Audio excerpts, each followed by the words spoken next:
작은 자 통해 주님이 이뤄가십니다. 감사로 사는 삶 살기 원해. 내 삶의 시간 속에 내 삶의 시간 속에 주 일하시네. 내 모든 여정 속에 함께 하시네. 깊고도 크신 주의 영광을 나보리라. 위대하신 예수 예배 함께 하시는 성도님들 사랑하고 축복합니다. 오늘 제목이 구원의 크신 은혜입니다. 사실 우리가 다 구원 받았다라고 생각을 하는데요, 구원의 은혜에 대해서 깊이 생각하지 못할 때가 참 많습니다. 에베소서는 이 구원의 은혜, 구원의 놀라운 사랑을 계속 증거하고 있어요. 구원받은 우리가 어떠한 존재들이고 또 어떠한 사람들인지에 대해서 이야기하고 있죠. 그런데 오늘 이 장에서는 이 구원이 우리의 힘과 능력, 우리의 공로나 우리의 힘과 능력으로 된 것이 아니라고 얘기를 해요. 특별히 우리가 그동안 어떻게 살았는지를 사실 이 장에서 아주 핵심적으로 딱 짚어서 이야기하고 있죠. 자, 그렇다면 우리가 구원받은 은혜를 깨닫기 위해서 첫 번째 우리가 알아야 될 것이 우리는 허물과 죄로 죽은 사람들이었다는 겁니다. 1절에 보면 그는 허물과 죄로 죽었던 너희를 살리셨다 그랬어요. 이것을 새 번역본으로 보니까요, 여러분도 전에는 허물과 죄로 죽었던 사람들입니다. 죽었다라는 것은 과거형이죠. 어떻게 보면 지금도 죽어있는 사람들이 있습니다. 무엇으로요? 죄와 허물로요. 사실 사람이 육체적으로 죽는 것은 다 정해진 일입니다. 누구나 다 한번 죽는다라고 성경은 이미 계속 이야기하고 있고, 이 죽음에 대해서는 필연적이라는 것을 알려주고 있어요. 시편 49편 7절에서 10절, 12절에 보면 현대인의 성경에서 이렇게 얘기하고 있습니다. 사람이 아무리 돈이 많아도 다른 사람의 생명을 구원할 수 없으며 하나님께 그 몸값을 지불할 수 없으니 인간의 생명의 값이 너무나 크기 때문이다. 그 어떤 것을 지불한다고 해도 사람을 죽지 않고 영원히 살게 하지는 못하리라. 지혜로운 자도 부유한 자도 어리석고 무식한 사람처럼 다 죽고 그 재산을 다른 사람에게 물려주는구나. 사람이 아무리 영원을 누리며 살아도 영원히 살 수는 없으니 인간 역시 짐승처럼 죽기 마련이다.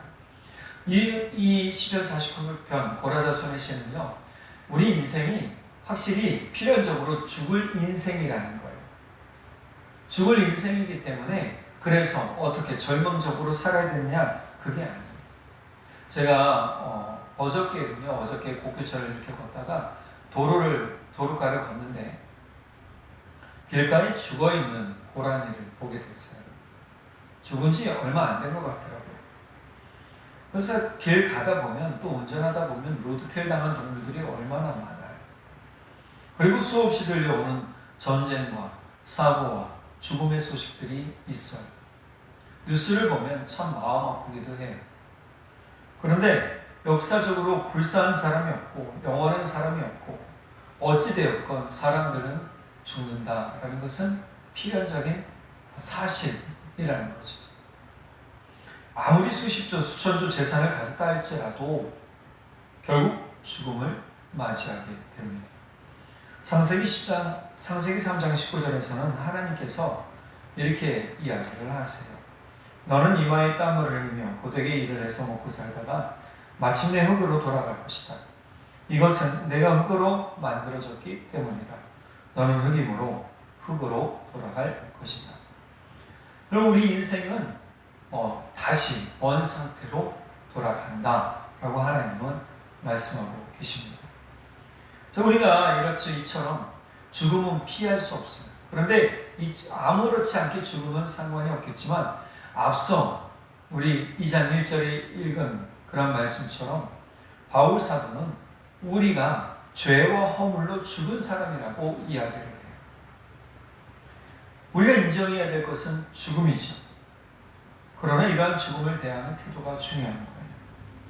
시편 49편 고라자손이 알려주는 삶에서 죽음을 절망적으로 바라보는 삶의 태도, 그러한 사람들의 태도가 있다라고 얘기하고 있어요.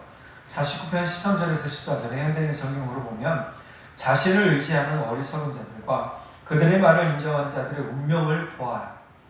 그들은 양같이 죽기로 작정되었으니 사망이 그들의 목자가 되리라. 정직한 자가 아침에 그들을 다스릴 것이니 그들의 몸은 화어로운 저택에서 떠나 무덤에서 썩어 없어질 것이다. 사람들은 자기 욕심을 따라 살게 되었다는 거예요. 이 욕심을 따라 사는 것이 곧 뭐를 갖고 오느냐? 죄와 허물을 가지고 오더라는 거죠. 우리 인생은 참 탐욕스럽습니다. 우리 인생은 참으로 소유욕이 강합니다. 무언가를 가지면 더 가지고 싶고 더 누리고 싶고 남들보다 빼어나고 싶고 뛰어나 보이고 싶고 남들보다 멋있게 보이고 싶고 남들에게 존중받고 싶은 마음이 우리들 마음에 얼마나 많은지 몰라요. 이게 비단 세상 사람들만이겠나요? 우리 그리스도인들도 그렇다는 겁니다. 부인할 수가 없어요.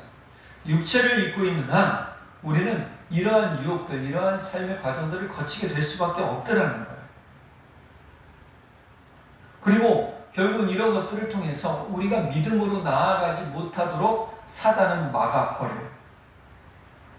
결국은 사람들의 삶이 어떠냐? 육적 죄와 허물뿐 아니라 영적으로도 죄와 허물을 가진 채 죽은 사람들이 되도록 만듭니다. 이게 얼마나 안타까웁니까? 삶을 절망적 태도로 사는 사람은요, 삶의 소망을 보지 못하기 때문에 절망 가운데 죽음을 맞이하고 어둠 가운데 갇혀버리게 된다는 사실이에요. 지금 바울 사도가 이야기하는 1절의 이 이야기는 우리가 육적 절망 가운데 있는 것뿐만 아니라 영적 절망 가운데 있을 때 결국 우리는 빛이신 예수님을 보지 못하고 소망이신 예수님을 보지 못하기 때문에 절망 가운데 죽게 되는 것에 대한 이야기를 하고 있단 말이에요. 그리고 우리 삶의 태도가 비관적이거나 절망적이거나 좌절감을 안고 사는 것에 대해서 지금 우리가 경계해야 되는 것을 깨달아야 될 줄 믿습니다. 이렇게 살다 보면 어떻게 해요? 우리는 예수님을 믿는 게 아니에요. 교회에 나와 예배드리고 찬송 부르며 기도하지만 여전히 우리 마음 가운데 있는 절망감이나 좌절감이 우리를 짓누르고 우리를 이기기 때문에 예수 그리스도의 능력, 그 새로운 능력, 소망의 능력, 빛의 능력이 우리 가운데 발휘되지 못하게 되는 겁니다. 그러니 빛이신 주님을 믿는다면 우리는 소망도 믿어야 된다는 사실을 깨닫게 되는 겁니다. 저는 우리가 소망이신 주님을 바라보길 바랍니다. 죄와 허물로 우리는 죽을 수밖에 없었어요. 자, 그렇다면 이 죄와 허물로 죽은 사람들이 왜 그렇게 되었는가를 2절 3절에 이야기하고 있습니다. 예수님을 믿기 전에 과거의 삶은 어땠는가라는 거예요. 2절 3절 같이 한번 읽어볼까요? 시작. 그때에 너희는 그 가운데서 행하여 이 세상 풍조를 따르고 공중의 권세 잡은 자를 따랐으니 곧 지금 불순종의 아들들 가운데서 역사하는 영이나 전에는 우리도 다 그 가운데서 우리의 육체의 욕심을 따라 지내며 육체와 마음에 원하는 것을 하여 다른 이들과 같이 본질상 진노의 자녀이었다.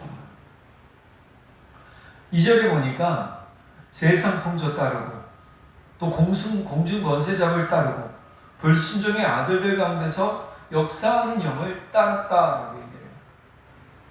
육도 영도 죄악을 따르며 하나님을 향해 불순종하는 영을 따랐다라는 거예요. 진노의 자식처럼 살았어요. 3절 후반절 보니까 다른 이들과 같이 본질상 진노의 자녀였다. 진노함을 입게 된 진노의 자녀란 화를 내는 자녀가 아니고요. 하나님의 분노를 입게 된 자녀, 심판 가운데 있게 된 자녀라는 뜻이에요. 하나님의 심판 가운데 있게 된 자녀처럼 살았어요. 하나님을 향한 적대적 분노를 쏟아내는 사람들을 본 적이 있나요? 자신의 기도가 응답되지 않았다고, 자신의 삶 가운데 하나님이 자신의 뜻을 이루지 않았다고 하나님을 향해 손가락질하며 하나님을 향해 분노를 쏟아내고 하나님은 없다라고 부인하며 사는 사람들을 보신 적이 있나요?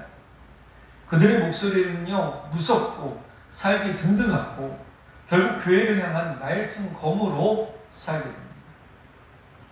육적 태도는 하나님을 대적하고 하나님을 반대해요. 왜요? 이들의 소망이 육적인 갈망을 이루기 위해 요청했기 때문이에요. 이들의 소망은 하나님의 영광을 위한 것이 아니라 내 삶의 소망을 위한 것이기 때문이었어요. 자, 이런 사람들 심지어 어떻습니까? 하나님을 조롱하기도 합니다. 시편 79편에 보면 이 하나님께서 이스라엘을 출애굽시키시고 광야 생활 가운데 돌보시는 이야기들을 거론을 해요. 그런데 이때 또 하나님을 조롱하는 사람들이 있었다라는 거예요. 시편 79편 17절에서 20절에 보면 그들은 계속해서 하나님께 범죄하여 메마른 땅에서 지준 자를 배반했다. 그들의 탐욕대로 음식을 구하여 그들의 심중에 하나님을 시험하였습니다. 그들뿐만 아니라 하나님을 대적하여 말하기를 하나님이 광야에서 식탁을 베푸실 수 있을까? 보라, 그가 반석을 쳐서 물을 내시니 시내가 넘쳤으나 그가 능히 떡도 주시며 자기 백성을 위하여 고기도 예비하실까? 의심을 가지고 있는 거죠. 여러분, 사람의 욕심을 가지고 의심하면서 하나님을 믿는다면 여러분, 그 사람은 응답받을 수가 없어요. 하나님이 하실까? 믿음의 고백은 무엇일까요? 하나님이 하실 것을 믿고 했다는 거예요. 우리가 히브리서를 믿음의 책이라고 얘기를 하는데 믿음의 책은 무엇입니까? 믿고 행한 것 때문에 믿음의 응답을 받았다라고 이야기하는 거예요. 그러면 이 믿음의 행함뿐만이 아니라 중요한 건 믿음의 고백도 있어야 되겠죠. 그런데 이스라엘 백성들은 하나님께서 베푸신 은혜, 하나님께서 놀랍게 이끄신 은혜를 다 잊어버리고 뭐 했냐면 계속 의심하는 거예요. 그러실까? 이렇게 하실까? 저렇게 하실까? 이분이 이것도 하셨지만 이것도 하실까? 라면 뭐 하는 거죠? 의심하며 조롱하는 거예요. 여러분, 우리가 신앙을 가진 사람들이 자꾸 하나님을 시험하고 조롱하고 의심해요. 이건 뭐예요? 진짜 믿음이 없다라는 얘기예요. 믿음이 있는 사람은 이렇게 얘기하지 않아요. 믿음의 언어는 하실 것을 믿는다라고 얘기하는 것이죠. 이루실 것을 믿는다라고 이야기하는 겁니다. 우리가 부정적인 언어라고 얘기하는 것은 뭐예요? 결국은 진짜 하나님에 대한 신뢰를 가지지 못하는 언어가 부정적인 언어인 거예요. 이스라엘 백성들은 이렇게 부정적인 언어를 했어요. 이 이야기가 바로 오늘 2절 3절에 사람들이 3절에 뭐라고 그래요? 모두 전에는 그들 가운데서 육신의 정욕대로 살고 육신과 마음이 원하는 대로 행했고, 이거예요.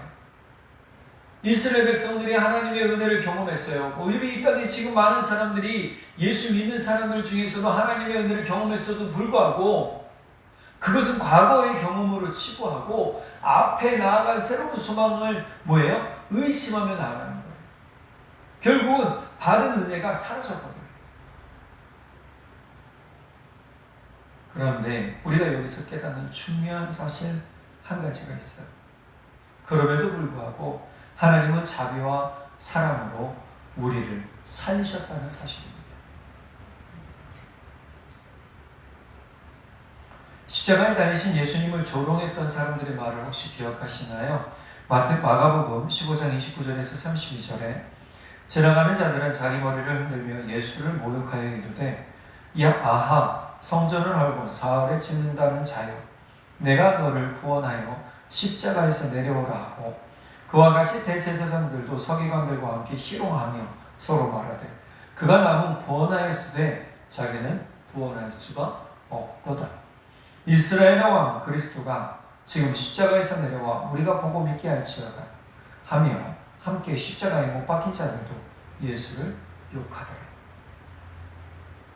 예수님을 이들은 지금 뭐라고 그래요? 32절에 이스라엘 왕 그리스도라는 말을 지금 담았어요. 그런데 이 그리스도에 대해서 뭐하고 있죠? 희롱하고 있어요. 모욕하고 있어요. 조롱하고 있어요. 너는 다른 사람들은 구원했으면서 너는 왜 너 자신은 구원하지 못하냐? 라고 지금 희롱하며 조롱하죠. 이런 모습은 사람들을 진짜 하나님께서 멸망시킬 만한 말이에요. 그런데 예수님은 어떻게 하십니까? 이들을 향해서 용서하시죠. 하나님의 자비와 사랑은 이렇다라는 겁니다. 4절 볼까요? 4절에서 7절 같이 한번 읽어보겠습니다. 시작. 긍휼이 풍성하신 하나님이 우리를 사랑하신 그 큰 사랑을 인하여 허물로 죽은 우리를 그리스도와 함께 살리셨고 너희는 은혜로 구원을 받은 것이라. 또 함께 일으키사 그리스도 예수 안에서 함께 하늘에 앉히시니 이는 그리스도 예수 안에서 우리에게 자비하심으로써 그 은혜의 지극히 풍성함을 오는 여러 세대에 나타내려 하심이라. 하나님의 사랑과 자비 4절에 나옵니다. 긍휼이 풍성하신 하나님이 우리를 사랑하신 그 큰 사랑을 인하여. 하나님은 그럼에도 불구하고 사람들이 죄와 허물, 자신의 욕심을 따라 살고 자신의 소망을 따라 살고 육신의 쾌락과 정욕을 이루기 위해 살아도 그들이 예수님을 믿기만 하면 그 긍휼과 크신 사랑으로 구원해 주셨다는 것. 죽을 우리를 그리스도와 함께 살리는 은혜 가운데 이끌어 주셨다라고 지금 증거하고 있어요. 할렐루야. 우리는 하나님의 자비와 사랑을 믿고 감사해야 됩니다. 사실 이전에 우리의 모습을 보면 어떻게 보면 우리는 죄와 허물로 이미 죽었던 사람이에요. 죽음을 향해 나아가고 있던 사람이란 말이에요. 그런데 예수 믿어 우리가 구원의 크신 은혜를 얻게 되었죠. 이것은 그냥 얻어진 게 아니에요. 하나님의 풍성하신 자비와 사랑 때문이라는 사실을 기억해야 됩니다. 예수 믿음으로 얻어진 이 놀라운 은혜를 우리는 기뻐해야 되는 겁니다. 하나님이 원하시는 것이 바로 이것이에요. 하나님께서 예수 그리스도를 우리에게 보내시고 자비를 베푸신 이유는 하나님의 자비와 그 큰 사랑이 여전히 유효하고 그 자비와 사랑의 증거이신 예수 그리스도를 믿는 자에게 구원의 은혜를 베푸시기 위함이기 때문입니다. 그러니 우리는 지금도 이 사랑의 크신 은혜를 믿어야 돼요. 앞으로도 믿어야 됩니다. 영원히 믿어야 될 줄 믿습니다. 그것을 통해서 우리 삶에서 역사하신 하나님의 사랑이 더욱 풍성하게 되는 경험을 하게 되는 거예요. 7절 볼까요? 이는 그리스도 예수 안에서 우리에게 자비하심으로써 그 은혜의 지극히 풍성함을 오는 여러 세대에 나타내려 하심이라. 여러 세대는 뭐예요? 이후에 많은 믿음의 사람들에게, 많은 사람들에게, 이후 세대, 차후의 세대에게 나타내려 하시기 위함이라는 거예요. 지금 현재뿐만이 아니라 앞에 미래에도 나타내신다는 말씀을 해주고 있다는 거예요. 하나님의 사랑은 그래서 영원한 겁니다. 우리 모두가 하나님의 사랑을 입었다라고 말하는 것은 그 사랑이 지금 과거뿐만이 아니라 지금 현재에도 임하고 있고 앞으로도 임할 것을 믿기 때문이에요. 때문에 그 사랑 때문에 우리가 힘을 얻고 그 사랑 때문에 우리가 살 소망을 얻고 그 사랑의 격려를 통해서 우리가 힘을 내고 살아갈 수 있게 되는 겁니다. 지금 괴롭고 힘들고 어려워도 이겨낼 수 있는 거예요. 견딜 수 있는 겁니다. 참을 수 있게 되는 거예요. 그리고 더 감사할 수 있게 되는 것이죠. 항상 기뻐하라. 쉬지 말고 기도하라. 범사에 감사하라는 이유가 바로 여기 있는 거예요. 우리의 삶의 형편을 돌아보면 어찌 보면 무릎 꿇을 수 없는 너무나 찢어진 마음, 너무나 괴로운 마음, 삶에 진짜 지쳐서 내가 아무것도 할 수 없는, 탈진해서 아무것도 할 수 없는 그러한 삶이라 할지라도 철푸덕 엎어져서 늘어져 버린 삶이라 할지라도 그래도 뭐예요? 너는 살아내라 라고 하나님 말씀하시잖아요. 너는 살아내라. 오늘 이 말씀은 하나님의 긍휼과 은혜와 자비와 사랑이 사람들을 향해서 얼마나 크신 능력이고 얼마나 크신 격려이고 얼마나 크신 소망인지를 알려주시는 것이고, 결국 이 소망을 가진 사람들은 뭐라고 얘기합니까? 6절 또 함께 일으키사 그리스도 예수 안에서 함께 하늘에 앉히신다라고 약속하시고 있단 말이에요. 그러니 우리는 이 소망을 따라 일어서야 됩니다.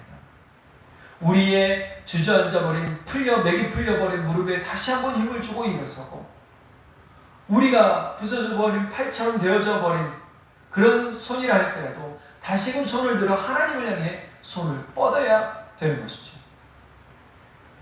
그럴 때 이 손은 하나님을 경배하고 찬양하는 손이 되고, 다시금 일어선 발과 무릎은 미래의 소망을 향해 나아가는 그러한 발과 무릎이 될 줄 믿습니다. 그래서 하나님의 사랑은, 그 큰 사랑은 여전히 유효할 것입니다. 그 자비와 사랑의 증거이신 예수 그리스도를 믿는 사람에게 이 구원의 은혜는 영원히 유효합니다. 그리고 이것을 베푸신 이유가 있지요. 가장 중요한 겁니다. 무엇이냐? 구원의 사랑을 자랑하는 삶을 살아야 됩니다.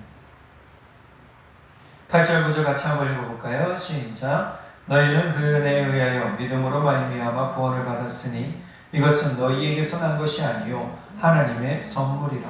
행위에서 난 것이 아니니 이는 누구든지 자랑하지 못하게 합니다. 우리가 예수 믿어 구원을 받았어요. 이것은 행위에서 난 것이 아니에요. 결국 우리가 아무것도 자랑할 게 없어요. 우리가 알아야 할 것은요, 구원은 하나님의 은혜와 은총이라는 매우 분명한 사실이에요. 예수 그리스도를 믿음으로 얻어지는 은혜와 은총이라는 매우 분명한 사실입니다. 사람의 공로는 아무것도 없어요. 구절을 공동 번역에서는 이렇게 번역하고 있습니다. 이렇게 구원은 사람의 공로로 이루어지는 것이 아니기 때문에 아무도 자기를 자랑할 수 없을 것입니다. 내 힘으로 된 것이 아니에요. 내가 어떤 무엇을 해서 이루어진 것이 아니기 때문에 내가 자랑할 것은 아무것도 없어요. 오로지 믿음으로 이루어지는 은혜라는 것이죠. 바울 사도가 간증을 하는데 뭐라고 간증하냐면 고린도후서 12장 7절에서 10절에 현대인의 성경으로 이렇게 간증합니다. 내가 받은 계시가 너무나 크고 놀라운 것이기 때문에 하나님은 내가 너무 교만해질까봐 내 몸에 가시 같은 병을 주셨습니다. 이것은 내가 교만하지 않도록 나를 괴롭히는 사탄의 사자입니다. 나는 이 고통이 내게서 떠나게 해달라고 3번이나 주님께 기도하였습니다. 그러나 주님께서는 내 은혜가 너에게 충분하다. 내 능력은 약한 데서 완전해진다 라고 말씀하셨습니다. 그러므로 나는 나의 약한 것을 더욱 기쁜 마음으로 자랑하며 그리스도의 능력이 나에게 머물러 있도록 하겠습니다. 그래서 나는 그리스도를 위해서 약해지고 모욕을 당하고 가난하며 핍박과 괴로움받는 것을 기뻐하고 있습니다. 이것은 내가 약할 그때에 강해지기 때문입니다. 오히려 바울 사도는 자신의 병을 위해 기도할 때 주님의 응답을 받았어요. 받고 나서 뭐라고 그럽니까? 내가 약한 것이 곧 하나님의 능력이 머물게 되는 비결 중에 하나다라고 얘기하고 있다는 사실이에요. 그래서 내가 약한 것에 대해서 부끄러워하지 않는답니다. 우리는 약한 것을 부끄러워하지 않나요? 많이 부끄러워하죠. 사람들은 자신의 약점을 드러내지 않는 데 삽니다. 동물을 키우다 보면 동물들이요, 죽기 전날까지 밥도 잘 먹을 때도 있고 산책까지 해요. 병들어 죽지 않는 한 전날까지도 뭐예요? 잘 지냅니다. 그러다 갑자기 죽어요. 동물들의 특징 중에 하나는 자신들의 약함을 드러내지 않아요. 왜요? 그러면 이 동물의 특징을 이렇게 정의하죠. 약육강식. 약하면 잡아먹히기 때문이에요. 물려 죽기 때문이에요. 그러니 자신의 약함을 드러내지 않으려고 부단하게 힘을 써요. 근데 사람들은 그럴 필요가 없다라는 거예요. 우리가 약한 존재라는 것을 인식할 때 하나님은 하나님의 능력, 그리스도의 능력을 통해 우리 가운데 역사하시고 우리가 주의 능력으로 살도록 힘을 더해 주신다는 사실을 바울 사도가 지금 알려주고 있단 말이에요. 그러니 우리는 약한 것이 부끄러운 것이 아니라는 사실을 깨달아야 됩니다.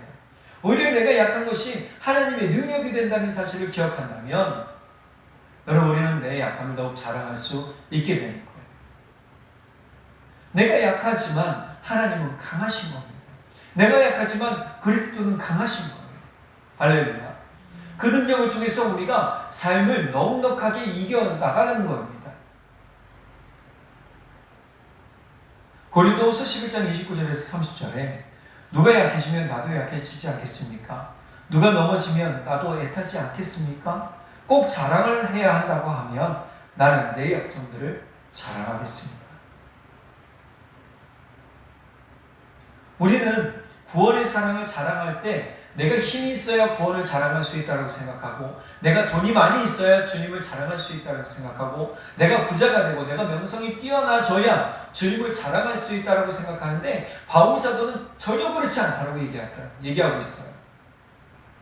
내가 약해도, 내가 가난해도, 내가 가진 것이 없어도, 내가 배우지 못해도, 내 육신에 질병이 있다 하더라도 주님을 자랑할 수 있다라고 말하고 있는 거예요.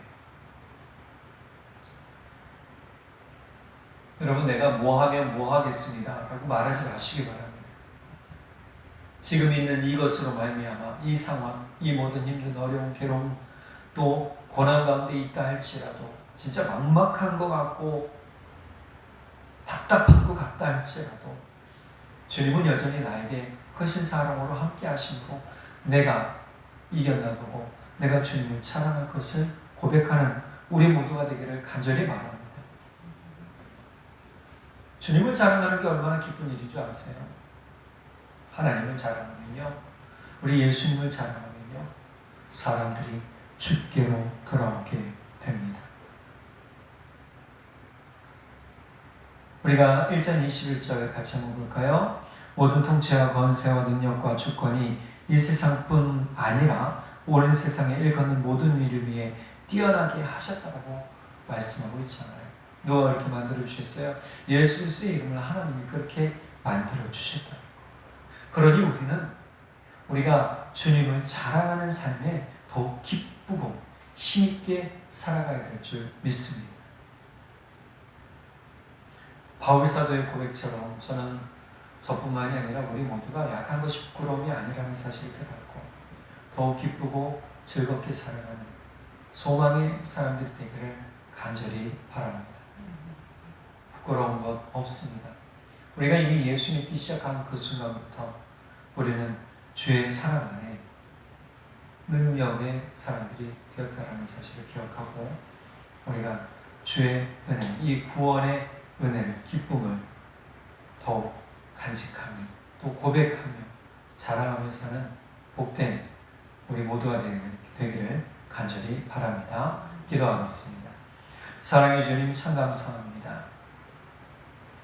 우리에게 크신 은혜 주셔서 너무 감사합니다. 크신 은혜이신 예수님을 보내주셔서 너무너무 감사합니다. 주님, 우리는 죄로 또 허물로 죽을 수밖에 없던 존재들이었습니다. 아니, 이미 죽었던 존재들이었습니다. 그런데 우리가 예수 믿어 본질상 하나님의 진노를 살 수밖에 없었고 심판 가운데 놓여 있던 사람들이었지만, 우리가 예수 믿어 구원 얻게 하시고 하나님의 은혜의 보좌에 앉게 하시며 생명 가운데, 소망 가운데, 풍성한 삶의 희망 가운데 나아가도록 해주시니 감사합니다. 우리가 약한 그때에 우리가 곧 강함이라고 말했던 바울 사도의 고백, 이 간증이 우리의 간증이 되도록 성령 하나님 역사해 주시고, 우리가 부득불 자랑할 것이라면 우리 안에 역사하신 예수님과 우리의 모든 약함을 능력으로, 강점으로 바꿔주시는 예수님을 자랑하는 복된 삶들 되게 역사해 주십시오. 지금 오늘 주 예수 그리스도의 크신 은혜와 하나님 아버지의 무한하신 사랑하심과 성령 하나님의 붙드시고 인도하시는 크신 은혜가 주의 능력과 은혜와 소망을 따라 살기 원하며 그 크신 은혜를 풍성하게 누리기 원하는 주의 성도들에게 지금부터 영원토록 함께 하시기를 간절히 축원하옵나이다. 아멘. 이 땅에 내 삶이 비록 버겁더라도 주님의 선하심 나 믿으며 가리. 이 작은 자통에 주님이 이뤄가십니다. 감사로 내 삶의 시간 속에 내 삶의 시간 속에 주일하시네. 내 모든 여정 속에 함께 하시네. 깊고도 크신 주의 영광을 나보리라. 위대하신 주, 나는 주님께 속한 자 되어 주의 나라 위에 전심으로 살